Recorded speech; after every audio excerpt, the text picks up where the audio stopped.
Hi everyone, this is your information file for Phase 4. Notice that in Phase 4 we are going to distribute this $100,000 of profit sharing with employees who make more than $108,600 receiving 5.7% of the excess beyond what they make above that $108,600 number. Notice the planned compensation down here cannot exceed $245,000, so the maximum an employee would get per the 5.7% excess would be $245,000 less the $108,600 times a 5.7%. Then all employees will share, at least all employees who qualify per Phase 3, will share in the excess that has not been distributed of the $100,000. So part of the $100,000 goes to the 5.7% excess employees. The remaining amount will be distributed on a pro rata basis to all employees, with the employees who made more than $108,600 going into that prorated distribution at 108.6. If that doesn't make a whole lot of sense, I've got an Excel file that'll help a little bit. For the illustration here, I've got three employees, employee A, employee B, and employee C, who per the Phase 3 calculations and when they become eligible for the profit sharing portion. So employee A was probably eligible per January 1st and earned $300,000 throughout the entire year. Employee B and employee C compensations listed also. There's probably hundreds of ways to go about this calculation in Phase 4, but the approach I took was to first check to see if the eligible compensation per each employee was in excess of the $245,000. So to show you the calculation here, I've got if C7, which is the eligible compensation, is equal to or greater than E3, which is up here listed at $245,000. Again, I'm trying to use good Excel techniques and outsource the type of numbers I might want to use in the future or might have to change in the future.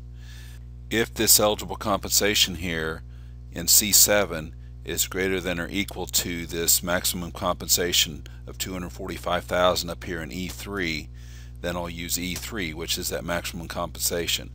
Otherwise, I'll use C7, the amount down here in that eligible compensation row. And of course, when I carry that down, it'll have the relative cell references for employees B and C, but lock into that $245,000 maximum compensation each time, which is cell E $3 or E3 simply. Then for the 5.7 calculation, we will take 5.7% of the excess of the compensation over this 108.6 number. So here's my formula in that case, and that's if D7 here is greater than or equal to the 108.6, again as an absolute cell reference, then I'm going to calculate D7 minus F3, the 108.6, and multiply that times G3, which is the 5.7%.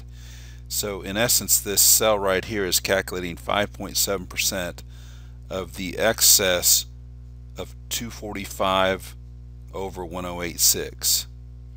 Then we'll do that same thing for employee B and C when we drag it down. Notice employee C does not make over 108.6, so they would not share in that 5.7% distribution of the $100,000. Then whatever's left over that's not distributed to employees based on the 5.7% excess, each employee will share pro rata. In the past, when I've done this project or this type of project, people have taken employee A and employee B out of the pro rata distribution, but that would not be fair.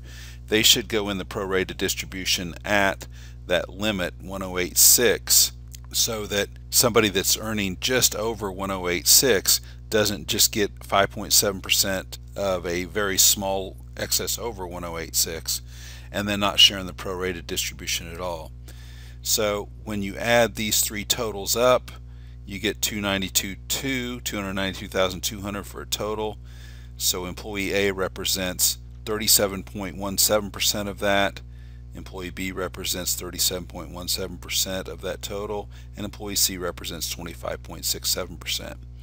These percentages then can be used to distribute whatever is left after we've calculated how much of the 100,000 is used up on that 5.7% excess. So let's say there's 70,000 left to distribute after the 5.7% distribution. Employee A will get 37.17% of that. Employee C will get 25.67% of that 70,000. At the end of the day, you should have one total, I'll call it profit sharing, which will be the sum of the 5.7% excess distribution, if they get some of that distribution, plus the pro rata sharing. And again, only the people who qualified per the phase 3 eligibility would get any profit sharing.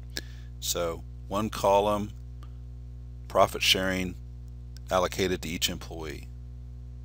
I hope this helps. As usual, if you have questions, please post on the discussion board. Best of luck to all of you, and depending on when you're viewing this, happy Thanksgiving.